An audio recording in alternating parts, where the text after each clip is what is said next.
You agree with that? Well, I agree that it's a very effective thing against the incompetence, or relatively incompetence, which does not mean that the fellow... Start off, if you will, start off saying, Oh, yeah. I heard Muhammad Ali's explanation. Yeah.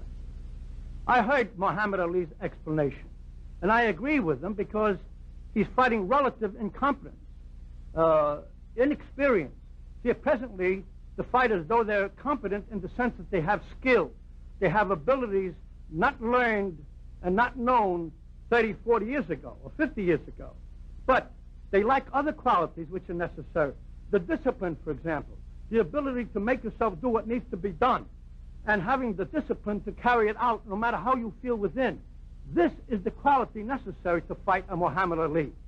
The ability to remain unaffected, unimpressed by the number of blows you may be receiving. And if you keep your chin down and your hands up, you will not be getting hit in vulnerable areas. And you will not be distracted by the movements, by the feints, and the other things that he does in order to confuse and frustrate you so that you open up and become vulnerable and a victim of his punches. What about when he wiggled his head, wiggled his feet? These movements and these so-called feints... Start off by saying when he moves his head. When he moves his head and he gives those feints and those unusual steps, these are done to distract and to untrack the opponent. And this, of course, can only happen to a non-professional person. And it is true that since it's most consistently successful, that they are unprofessional, and relatively so. It is my opinion that a man who's developed a proper sense of discipline, the ability to control his body, to make it do what needs to be done, which is the only measure of a true professional. Whether he wins or loses, he will do what needs to be done. He will suffer punches. He will take whatever he has to take, providing that it will give him the opening that he wants. And when he gets this opening, he'll be able to score the punch, which will cause either his opponent, Muhammad Ali, to be hurt enough where follow-up punches could take him out in the manner of a Joe Louis, for example. A Joe Louis may be losing the fight for a number of rounds. And suddenly, because he appears to be hit rather easily, he may become somewhat careless. And this is the method, for example, Rocky would use. He tended to give a less than factual performance of defense. Actually, Rocky was never hit as solidly as people thought.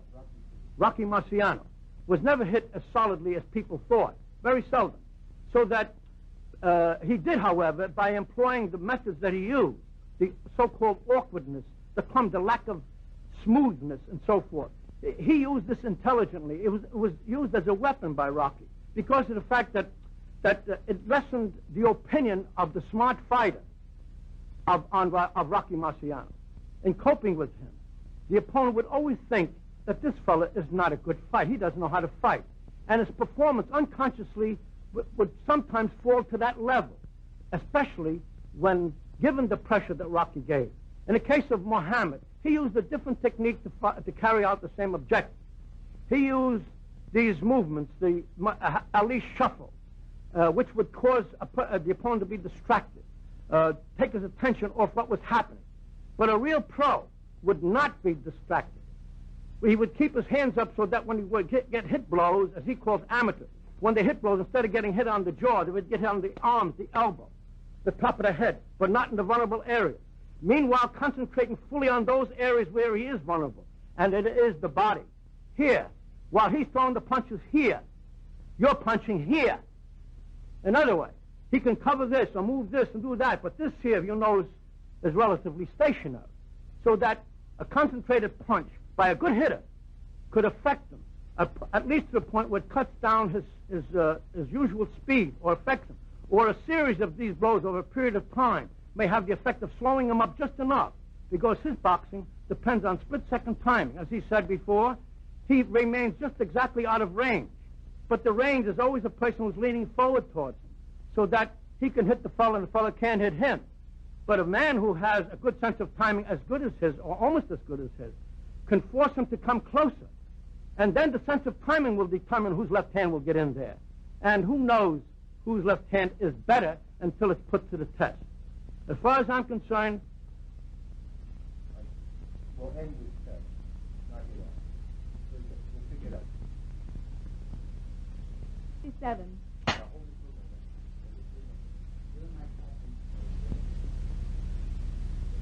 Okay, look, custom model. You're a man of boxing. I would say you're scientific, you're creative, you're artistic. You brought up Floyd Patterson. I would say you're one of the greatest boxing teachers or trainers ever lived. Now, this Ali shuffle that I've perfected, many people say it's clowning, they say it's joke, it's not sincere.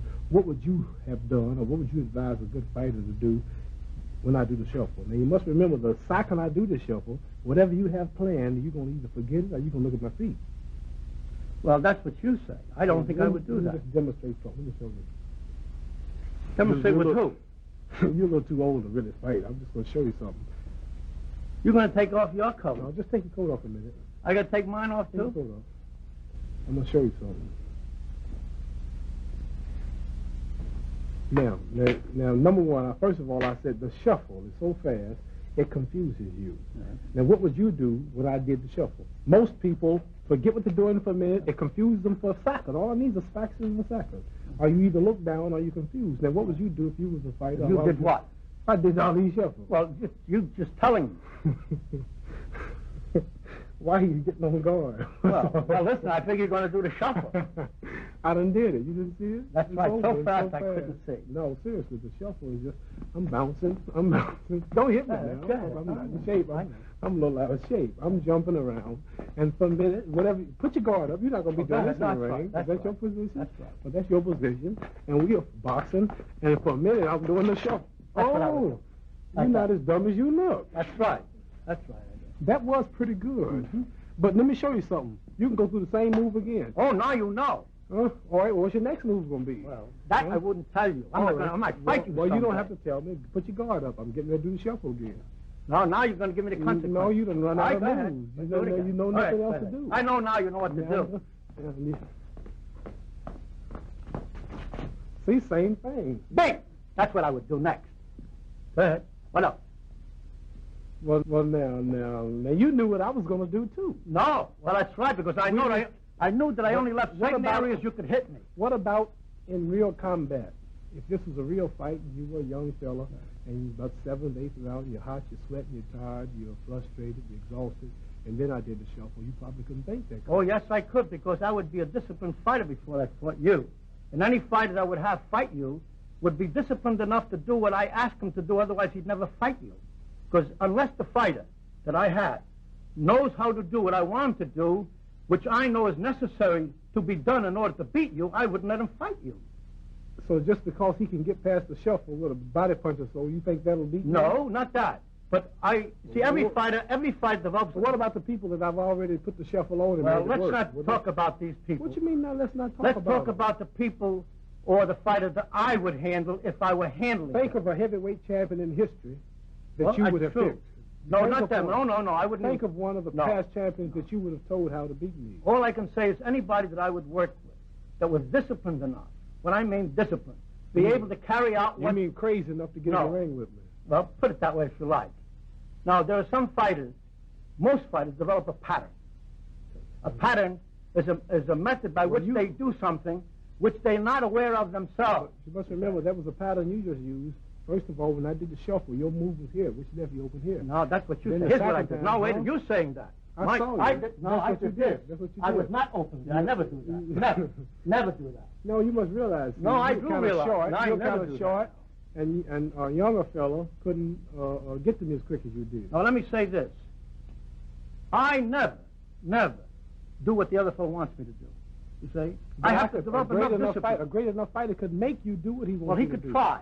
And then would be a contest. In other words, if I'm ranked by many people as one of the fastest in history, and if you're telling me that shuffle wouldn't continually work on you, you're telling me that if you was fighting, you would be one of the greatest in all history too. Not exactly. You see, everybody... that's what you're saying. You're telling me that you would have been one of the greatest. A man is only as good as his weakness. We don't have to argue in front of the camera. Let's take a ride. Come on, you take a walk with me.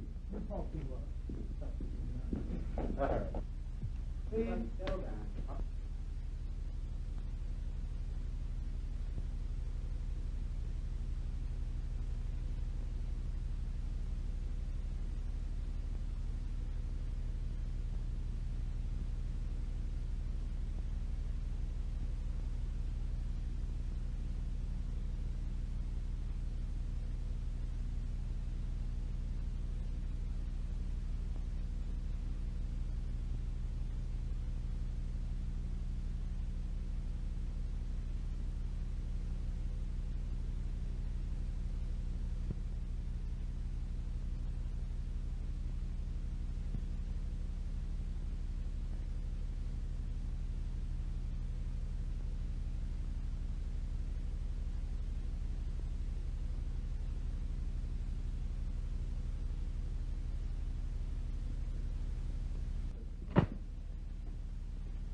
Anytime you're ready.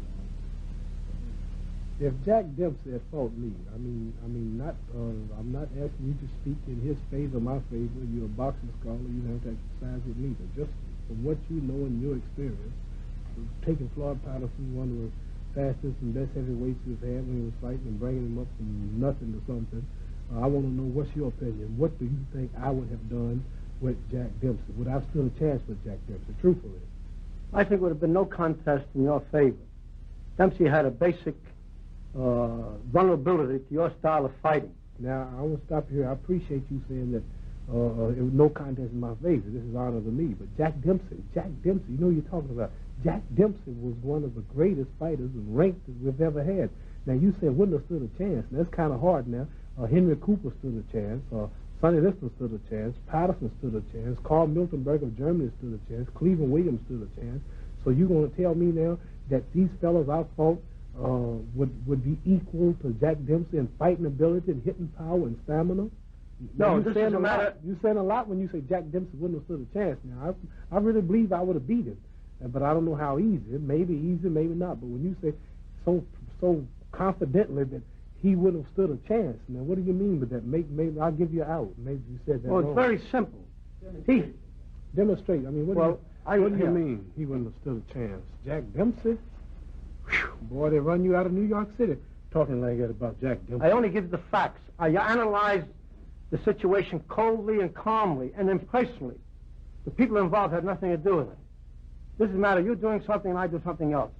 Dempsey, while he was aggressive and determined and very, very persistent, he had one basic fault. In pressing his man, he would lean forward like this. And here's the way he would lean forward, like this. You mean I could hit him that easy? Well, no. You see, this is what I mean. You get out there and you throw the jab. Now, you could hit my head and score on me, but I can't score on you, no matter what I do. Dempsey fought? See? That's the way he fought. With his forward like that.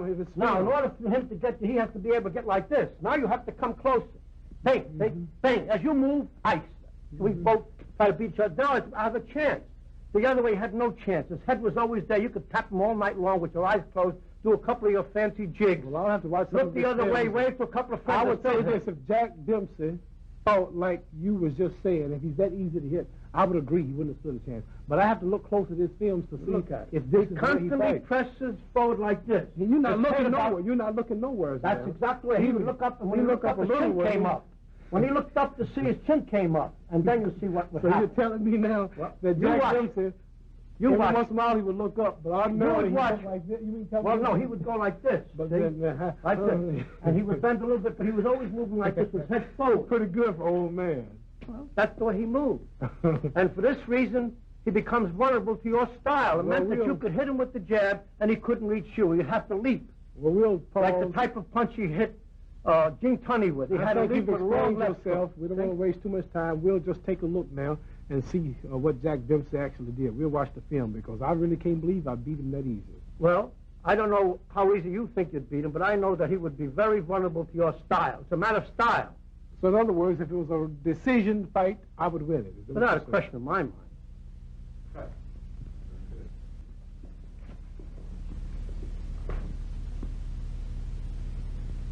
Anytime you Gus, I want to ask you a question. What do you think would have happened if I fought Rocky Marciano? And before you talk, I want to say this. Now, I fought George Chuvalo of Canada, who had a lot of the style like Marciano. He took a lot of punches. He kept coming, about the same height. He was short, threw roundhouse punches. It went 15 rounds. I couldn't knock him out. I really tried. He wouldn't fall. Took everything he could throw to the body, but he wouldn't fall. Now, I'm sure you would rank Rocky Marciano much greater than George Chuvalo, right? Without question. Now, I had a hard time with George Chuvalo. Oh, you didn't have a hard time. What I mean is I hit him when I won. That's right. And I won it easy on points, but I really couldn't knock him out, and he kept coming. Right. Now, I would say Marciano was twice as good. Now, after hitting Rocky Marciano so much, and he keep coming, and I would say he hit harder than Chuvalo and could hold the pressure more. Now, wouldn't I have caught a little hell with Rocky Marciano? In my opinion, Rocky Marciano would have given you the toughest fight of all these other opponents, even though he may not be skillful. Even tougher than Joe Louis, Jack Johnson, well, in my Jack opinion, Dempsey, Gene Tunney, Johnny L. Sullivan, all these old fighters. Don't mention Sullivan, these fellows. Now, we're talking about fellows who can fight. Oh, Sullivan That couldn't fight. had skill. He was a professional with the courage, the determination, and all the other qualities of a true professional. But he lacked the skill of the modern-day fighter. So Marciano gave me the toughest fight of everybody. That's right, for one reason. While he had the aggressiveness, and I think far more aggressive than Jack Dempsey, and the determination and so forth, the only difference between him and Dempsey, he was able to sustain his aggressiveness, his aggression, constantly throughout the whole fight and never stop punching. And he did not have the vulnerability Dempsey had. For example, Take his coat off here. all right, you take the coat off. You don't mind, do you? Not at all, as long as you don't hit me. Well, I'm not going to hit you. If I hit you 7 days from now, you'll be a week-old ghost. True. As I said before, Dempsey would lean forward, making him vulnerable to your jab, and he couldn't hit. Was Dempsey that? Hold it. Oh, I've got one thing to say. Now, Dempsey, I understand, was 6'2". I wouldn't. Height Which doesn't mean have he was anything. You know, height has nothing to do Yeah, with but it. his reach was longer than yours. The Now, reach has nothing to do with it. It's a matter of timing. You know that. Hold it now. Got Timing. that spot. Got Timing. that spot. When I would jab at Dempsey like this, and how would you throw a punch now? Well, how could anybody you throw a punch. punch? You couldn't Now, throw. if Dempsey was holding You now, couldn't throw. see where you fall You can't short. reach See, well, Dempsey might because he was No, 6'2". he couldn't. Look, he couldn't because he was too far away. Now, Marciano, on the other hand, would be aggressive, but somewhat different. He would not lean forward. He would lean to the side. Yeah. That means you have to come closer to him. Right. See? Now, Yeah, you see? Now when you come closer, he can hit you if you ever try to jab or to the side, or if you got two on room to take your punch and then hit there. And if he landed, he would follow up. Yeah. In other words, he would draw you closer by virtue of the fact he did not have that what I consider a bad fault of leaning forward. He leaned to the side, and he was constantly aggressive. This is not me talking. This is you. Yes, of course. Say me and Rocky, he was at his best. I was at mine. What you said had been a knockout of decision. Well, let me say this. I think it might be a knockout. It might be. But however, the fight itself would be... Who knocked who out? The fight itself would be determined in the last few rounds. Who knocked who out? I'd rather not say right now. I'd rather not say. In my opinion, the fight, the end result of that fight would be determined in the last few rounds. Who knocked who out? Well, if he got to your body and other parts of your body, often enough, probably I got him. Is that it? he would absorb that. He would absorb it. Oh, he would absorb that. In other words, he was professional enough to take what he had to take without affecting his determination, his aggressiveness. He would absorb my punches, but I wouldn't absorb I don't know. We would have to find that out with you. Let's take a walk.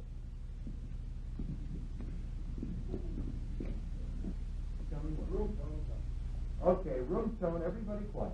Room tone. Ali, look at the mic here. You don't get too far away from the mic. Roll up. Now, what would have happened if I fought Joe Louis? Well, my answer to this question. Now, I don't mean to put you on the spot. Just No, that's quite all right. My answer, I want to you. hit you. Just what would happen? Every other question I could answer because I would answer impersonally. But I have something with the Joe Louis. I admired him greatly as a fighter, and I feel that sometimes my feelings are so strong for him as a fighter, as a person as well, that it may bias me in my judgment. However, I do believe that he would have been very effective, and he had something which most people forget that he had: a great left hand, which was like which packed the power of some other boxers' right hand. He would hit you with just a series of left jabs over a period of time that would cause the face to be puffed up, banged out. Let's get to the point. Who won? Who would you pick if you had to pick? Both was our best. Me or Joe Louis? I told you I'm emotionally involved. I'm telling you, with his slow shuffling and walking style and my dancing style, and I'm at my best, he's his best. Who would you say won? You know, Joe Louis once said this. Why do you keep beating around the bush? I'm not. I'm just saying one thing. Joe Louis said this once. A man could run, but he can't hide. Oh, that's understandable. And then I have another saying. And you said how hard his jab was. I have a saying, too.